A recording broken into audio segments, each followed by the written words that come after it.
পূর্ণ হচ্ছে। পার্বত্য অঞ্চলে শান্তি ফিরিয়ে আনার জন্য 1997 সালের 2রা ডিসেম্বর তখনকার আওয়ামী লীগ সরকারের সাথে চুক্তি করে জনসংহতি সমিতি। সেই শান্তি চুক্তিতে জনসংহতি সমিতির পক্ষে সই করেছিলেন সন্তু লারমা। পার্বত্য শান্তি চুক্তি 14 বছর পূর্ণ হবার ঠিক আগে আগে ইন্ডিপেন্ডেন্ট টেলিভিশনকে দেয়া এক সাক্ষাৎকারে তিনি অভিযোগ করলেন, প্রধানমন্ত্রী শেখ হাসিনা নিজেই চুক্তি বাস্তবায়নে আন্তরিক নন।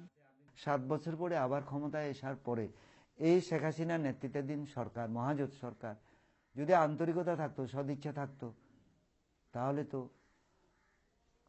বাস্তবায়নের একটা প্রক্রিয়া আমরা দেখতে পেতাম, অনুভব করতে পারতাম। এটা তো আমি ব্যক্তিগত মনে করি যে এখানে সরকার যারা পরিচালনা করছেন, যারা কি পার্সন যারা আছেন, তাদের কারোর মধ্যে আন্তরিকতা আছে বলে মনে করা যেতে পারে না।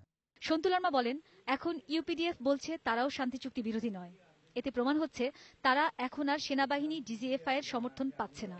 যে শক্তি বলে তারা বলিয়ান ছিল, এরা হচ্ছে আর্মি, ডিজিএফআই বা এরা অনেকটা দূরে সরে গেছে ইউপিডিএফ এর থেকে।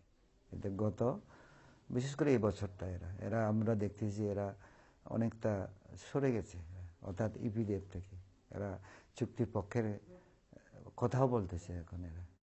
রাঙ্গামাটিতে নিজ বাসভবনে দেয়া সাক্ষাৎকারে তিনি বলেন, চুক্তি বাস্তবায়নের পথে প্রধান বাধা হল ইউপিডিএফ। অথচ সরকার তাদেরই সমর্থন জানিয়ে যাচ্ছে।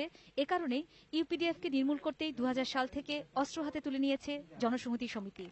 সরকার যদি সেটা বাস্তবায়ন না করে, আবার সংঘাতের দিকে যদি ঠেলে দেয়, সেটা তো হয় না, মেনে নেওয়া যায় না। আপনারা অস্ত্র জমা দিয়ে দেওয়ার পর আবার আপনারা এই সমস্ত অন্তরায়কে ফেস করার জন্য যে আবার যে অস্ত্র তুলে নিলেন, সেটা হচ্ছে কবে থেকে? এটা তো 2000 বললাম না? 2000 সাল। হ্যাঁ, ওটা আমরা সীমিত রেখেছিলাম, কিন্তু এখন দেখছি যে না, সরকার কিছু করতেছে না। এদের আমাদের মোকাবেলা করতে হবে।